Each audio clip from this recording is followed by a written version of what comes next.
볼인 점프.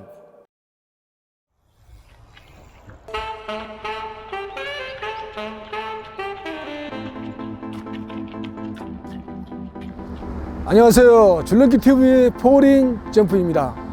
이번 시간에는 줄넘기 달리기라든지 마라톤을 할 때 주의할 점과 달리는 요령에 대해서 알아보도록 하겠습니다. 우리가 어떤 운동을 수행할 때, 그리고 달리기를 하거나 줄넘기 달리기를 할 때 그 운동에 대한 필요 에너지를 소비하게 되는 것은 여러 가지 요인에 의해서 이루어지게 됩니다. 줄넘기 달리기에서도 다른 요인도 있기는 하지만 팔을 크게 움직이는지 아니면 적게 돌리면서 손목을 컨트롤해 주는지에 따라서 에너지 소비가 달라지게 됩니다. 보통 달리는 주법에서는 팔을 자연스럽게 앞뒤로 흔들면서 몸의 컨디션이라든지 달리는 템포를 조절할 수 있기 때문에 훨씬 편하게 달릴 수가 있습니다. 하지만 줄넘기 달리기에서는 두 팔은 거의 같은 방향으로 함께 움직여줘야 하기 때문에 처음에는 어색하고 줄을 돌리는데 힘들 수가 있습니다. 그래서 보통 일반적인 달리기에 비해서 전체적인 근육의 피로도가 최소한 두세 배는 되기 때문에 팔 동작은 크게 휘둘리지 않는 것이 좋습니다. 처음에는 팔 전체를 이용해서 줄을 돌리게 되는데요. 그 다음 단계는 팔꿈치 이하를 가지고 줄을 돌려주게 됩니다. 일반적인 줄 돌리는 방법이라고 할 수 있는데요.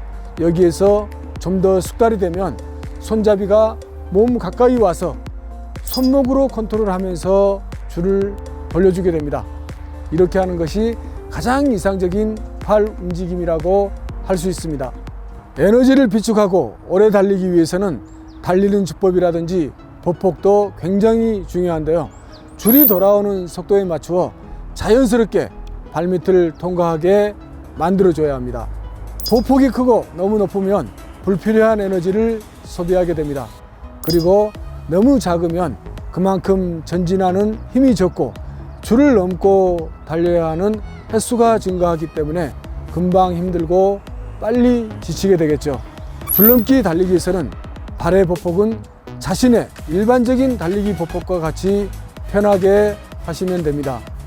가장 이상적인 줄을 넘는 타이밍은 줄이 바닥에 왔을 때 앞쪽으로 전진하는 발은 자연스럽게 줄을 타고 넘어야 합니다. 그리고 줄을 넘는다는 생각이나 느낌이 들지 않을 정도로 편하게 달리는 것이 가장 안정된 주법이 되는 것입니다. 볼인 점프. 이번 시간에는 줄넘기 달리기라든지 마라톤을 할 때 주의할 사항과 달리는 요령에 대해서 알아봤습니다. 줄넘기로 하프 마라톤 그리고 풀코스를 완주해 본다. 정말 멋진 도전이 될 것 같습니다. 열심히 연습해서 도전해 보시고 완주해 보시길 바라겠습니다.